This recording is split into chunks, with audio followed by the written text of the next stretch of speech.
성경에 기록되지 않은 400년의 공백 기간이 있다는 걸 아시나요? 구약과 신약 사이의 400년간을 성경은 기록하고 있지 않습니다. 이 기간을 중간기, 침묵기, 암흑기라고도 부릅니다. 하지만 역시나 이 기간에도 하나님께서는 일하고 계셨습니다. 우리는 앞으로 이 시간 동안 어떤 일이 일어났는지를 알아보는 여정을 시작할 겁니다. 하지만 그 전에 중간기 이전 구약에서 어떤 일이 일어났길래 이런 시간이 필요했었던 건지 알 필요가 있겠죠. 그럼 간략하게 구약의 역사를 들여다봅시다. 태초에 하나님이 세상과 사람을 만드시고 사람을 에덴 동산에 살게 하셨습니다. 함께 살며 모든 것을 누리게 해주셨지만 단 한 가지, 선악을 알게 하는 나무 열매를 먹지 말라고 하셨습니다. 하지만 인간은 뱀의 꼬임에 넘어가 열매를 먹고 말았고 이것이 인간이 지은 첫 번째 죄입니다. 이 죄로 인해 에덴 동산에서 쫓겨났지만 하나님께서는 여전히 인간을 사랑하셔서 가죽옷도 지어주셨습니다.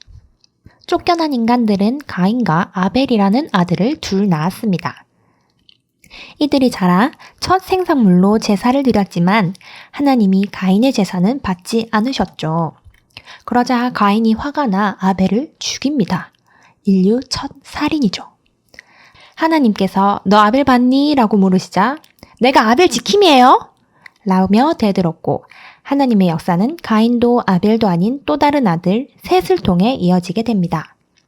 셋은 자손을 낳고 노아가 등장합니다. 노아의 시대는 너무 방탕하고 하나님의 뜻대로 살지 않았습니다. 하나님은 당대의 의인인 노아를 통해 타락한 세상을 물갈이하고 하나님의 역사를 이어가고자 하셨습니다. 그래서 노아를 시켜 방주를 만들게 하셨죠. 아주 오랜 시간 동안 말입니다. 그리고 하나님께서는 홍수를 통해 세상을 쓸어버리셨고 노아가 방주에서 나왔을 때 하나님께서는 무지개를 선물로 주셨습니다. 노아의 세 아들 셈, 함, 야벳 중 셈을 통해 또다시 역사를 이어가십니다. 한번 물갈이를 했으니 자손대대 하나님의 뜻대로 살 줄 알았는데 인간들은 또 죄를 짓게 됩니다. 바벨탑을 쌓기 시작했던 겁니다. 하나님께서는 모이기만 하면 죄를 짓는 인간들의 언어를 다르게 만드셔서 세상에 뿔뿔이 흩으셨습니다.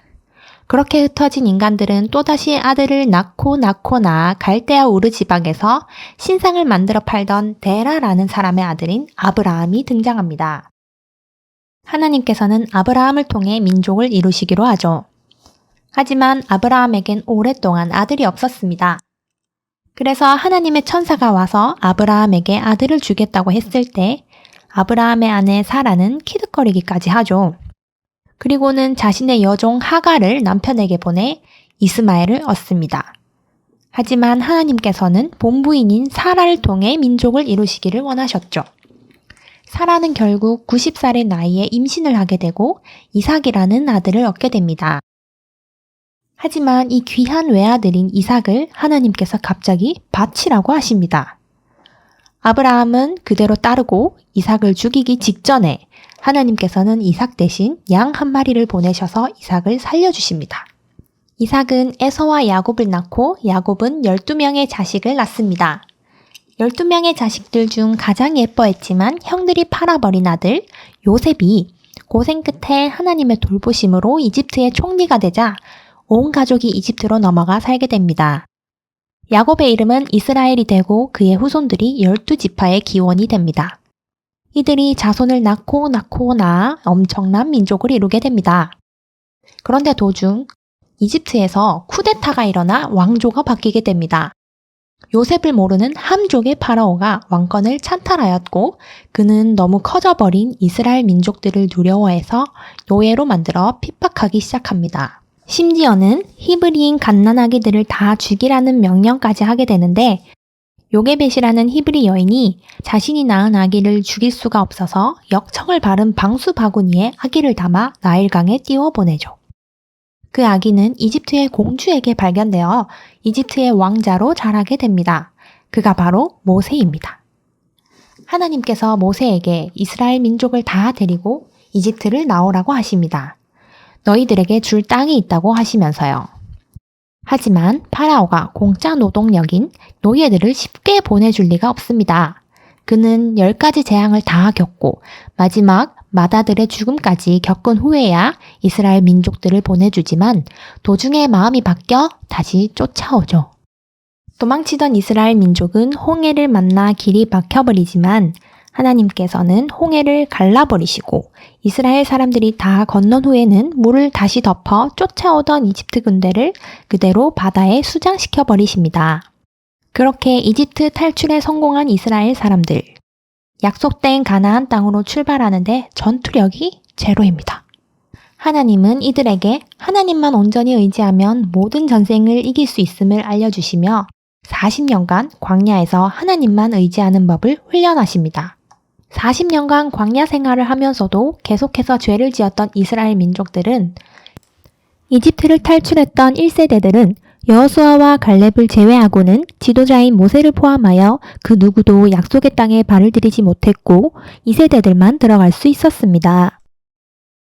그렇게 광야를 졸업하기 전 모세는 마지막 연설을 통해 약속의 땅에 들어가면 지켜야 될 율법에 대해 이야기합니다. 그중 가장 중요한 것은 오직 하나님만 섬겨야 한다는 것이었죠. 하지만 가나안 땅에 도착하자마자 이스라엘 사람들은 그 땅의 신들을 섬기기 시작합니다. 이에 하나님은 이방 민족을 통해 이스라엘을 맴매하셨습니다. 이스라엘 사람들은 괴로워 못 살겠다며 하나님께 찡찡거렸고 하나님은 사사라는 지도자를 보내 이방 민족을 다시 무찔러 주십니다. 살만해진 이스라엘 사람들은 또다시 죄를 짓고 하나님께서는 또다시 맴매를 하십니다. 그럼 또 징징거리는 이스라엘에 사사를 보내주시는 일들을 약 300년간 무수히 반복하다 이스라엘 사람들은 우리가 사는 게 이렇게 괴로운 건 왕이 없어서라고 하며 왕을 보내달라고 합니다. 하나님이라는 완벽한 왕이 있음에도 인간 왕을 바랐던 그들에게 하나님께서는 그렇게 지배당하는 게 좋으면 그렇게 하라고 하십니다. 그렇게 아주 키도 크고 잘생긴 사울이라는 자가 왕이 되지만 왕이 되고 나서 상태가 영 좋지 못하게 됩니다. 살짝 맛이 갔어요. 그래서 예언자이자 사사인 사무엘이 새로운 왕을 찾아 떠납니다. 하나님은 사무엘을 유다 지파의 이새라는 사람의 집으로 보내십니다. 사무엘은 이새의 막내 아들 다윗에게 기름을 부어줍니다. 이 다윗이 골리앗과 싸워 이긴 그 어리고 용맹한 다윗입니다. 이에 사울 왕은 그 어린 친구가 점점 인기가 많아지는 걸 두려워해서 거의 10년간 다윗을 쫓아다니며 죽이려고 합니다. 이에 사울 왕의 핍박을 받으며 도망자의 삶을 살다 결국 왕이 된 다윗은 이스라엘을 잘 통치합니다. 이때를 통일왕국 시대라고 하죠.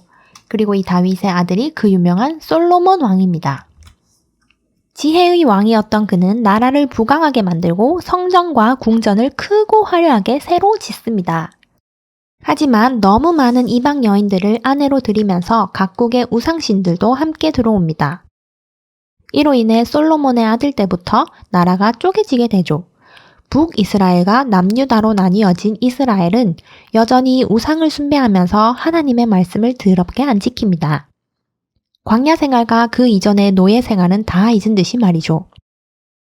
북이스라엘에서는 아모스와 호세아 선지자가, 남유다에서는 이사야와 예레미야 등의 선지자들이 회개하고 하나님께로 돌아와서 이제부터 똑바로 살라고 경고했지만 하나도 들어쳐먹지 않습니다. 결국 북이스라엘은 아수르에 의해 멸망당하고 맙니다. 하지만 아수르는 바벨론에 의해 멸망하고 그 바벨론이 남유다도 잡아먹습니다. 그리고 차례로 1차, 2차, 3차에 걸쳐 바벨론으로 끌려가게 됩니다. 이것이 바벨론 포로 생활의 시작입니다. 기원전 586년에 남유다의 시드기야 왕이 바벨론으로 끌려가고 남유다는 완전히 멸망합니다. 하나님께서는 이스라엘 백성들이 70년간 바벨론에서 포로 생활을 하면서 인간 개조가 좀 되면 다시 부를 거라고 하셨지만 역시나 말귀를 못 알아듣는 이스라엘 사람들은 선조들이 똑바로 안 살아서 우리가 여기서 이렇게 치욕을 당하고 산다면서 불만을 토로합니다. 이에 하나님께서는 새로운 미래를 보여주시기 위해 에스겔 같은 선지자들을 보내셔서 앞으로의 일들을 알려주십니다.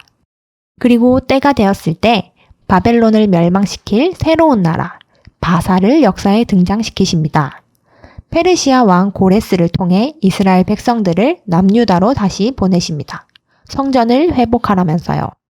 이때도 1차, 2차, 3차에 걸쳐 포로 귀환이 이루어집니다. 바벨론 1차 포로 귀환은 수룹바벨과 42,360명이 돌아가 성전을 재건했고, 바벨론 2차 포로 귀환에서는 에스라와 1,500명이 돌아가 백성에게 율법 교육을 했습니다. 바벨론 3차 귀환에서는 느헤미야가 12년간 휴가를 받고 돌아가 성벽을 재건했습니다. 자, 이제 고향으로 70년 만에 돌아온 이스라엘 사람들. 이제는 정말로 정신 차리고 살아야겠지만 어림도 없죠. 막상 돌아와 보니 황폐하게 무너진 도시와 새로 지은 성전의 초라함을 마주하게 되어 또다시 질랄병이 도져버립니다. 하나님께서 언제 우리를 사랑하셨나요? 어떻게 우리를 사랑하셨나요? 라며 바득바득 대들기 시작합니다. 하나님께서는 그래서 이제 침묵하기 시작하십니다. 그 어떤 선지자도 예언자도 사사도 보내지 않으시죠. 단순히 화가 나셔서 그런 걸까요? 아닙니다. 진짜 사랑이 무엇인지 제대로 보여주시기 위해 준비 중이신 겁니다. 무려 400년 동안이나요. 다음 편부터 어떤 준비가 있었는지 함께 알아보도록 합시다.